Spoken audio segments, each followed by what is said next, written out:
New York City doesn't just exist, it rises. Every tower, every brick, every reflection in the glass skyline tells the story of people who refused to stay small. It began in 1624, when Dutch settlers built New Amsterdam, narrow wooden houses pressed against the wind. They weren't chasing beauty, they were chasing survival. Yet even then, there was something restless in the air, a sense that this city was destined to reach higher.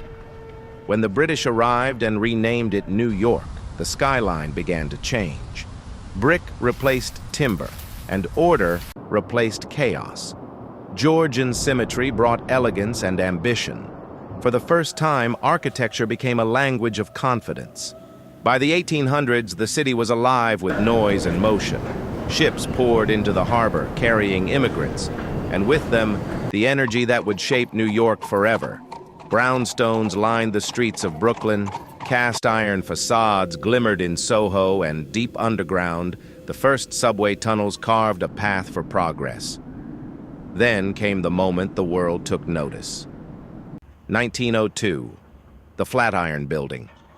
A thin triangle of steel that seemed to defy gravity. Some thought it would topple in the wind. Instead, it became a symbol of what New York stood for: daring, impossible, unstoppable.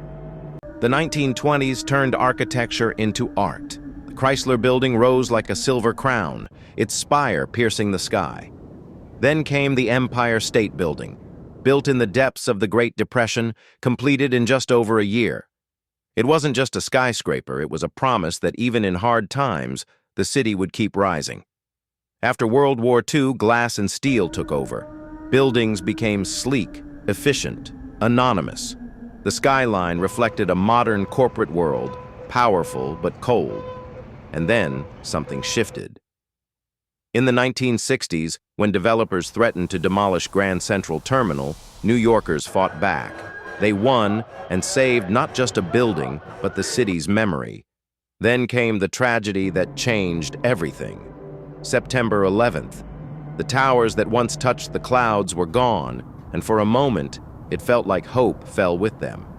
But New York rebuilt, not to erase the past, but to honor it. One World Trade Center rose from the ashes, luminous, defiant, alive. Today, the skyline is a conversation between centuries. Brownstones beside glass towers, cathedrals beside skyscrapers, the old and the new coexisting like past and future holding hands.